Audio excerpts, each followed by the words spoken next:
Pablo Ruiz Picasso, or known as Pablo Picasso, was born on 25 October 1881 in Malaga, Spain. Pablo Picasso is probably the most important figure of the 20th century. Before the age of 50, he became the most well-known name in modern art with the most distinct style and eye for artistic creation. He was also the founder of the Cubism movement in his period. Pablo Picasso was the son of the Jose Luis Blasco, a professor of drawing, and Maria Picasso Lopez.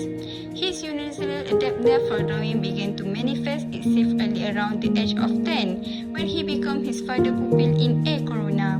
From that point, his ability to experiment with what he learned and to develop new expressive means quickly allowed him to surpass his father's abilities. When he was little, his mother once told him that his first word was peace, short for lapis on pencil. Pablo Picasso loved to draw since he was young. So, this famous artist has also struggled to produce work that were popular in the 20th century. Would you like to know more about how an artist named Pablo Picasso got inspiration in each of his artworks? Picasso blueprint started in 1901 until 1904. In the works of Picasso, mostly in cool blue and green colors, sometimes using warmer colors to highlight his work. His pieces have a melancholy about his art and are rather gloomy, displaying of poverty and raw lines. What inspired Picasso to start painting in this way? In the spring of 1901, one of Picasso's friends named Charles Chassagemas committed suicide in a cafe in Paris. Picasso was deeply affected by her death and sank into a depression. Therefore, the work entitled The Old Guitarist was born by showing the emotion of sadness and depression clearly depicted in his blue period.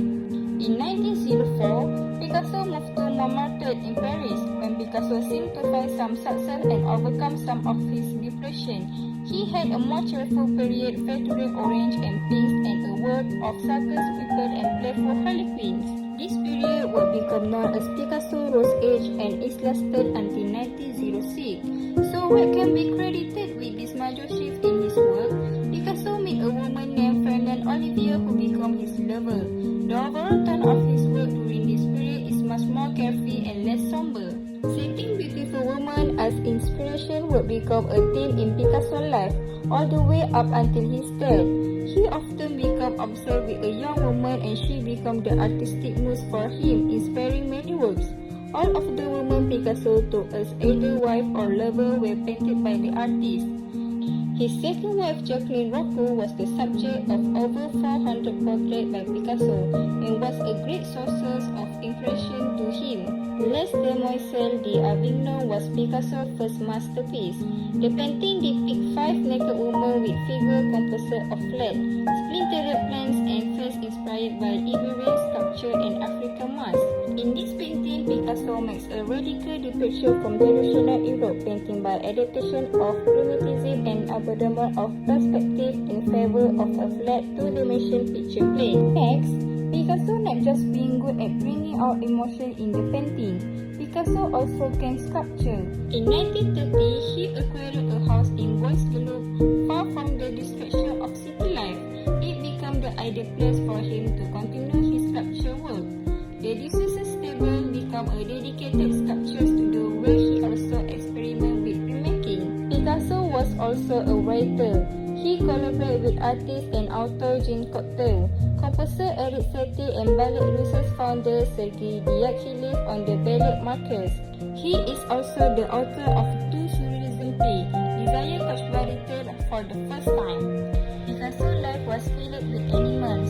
His father was a breeder of pigeons. His love for this bird continued into later life. His drawing of Office was chosen as the emblem from the first International Peace Conference in 1949. He also named his second daughter Paloma, which is Spanish word for dove. Dogs feature across Picasso's work and were constant companion throughout his life too. The best known of his pet dog is Lam the Dachshund. The relationship between artist and dog was described as a love affair. The lamb appears in a number of Picasso paintings. He lived with Picasso until a week before the artist died in 1973. Last but not least, throughout his life, Picasso's inspiration came in many different forms. In turn, his life work has inspired and influenced millions of people around the world and forever changed the history of art. There is no denying the power of Picasso's creative mind, and the effect of his silent experiment in cubism shaped the artist movement that followed him. That's all from me. Thank you for watching.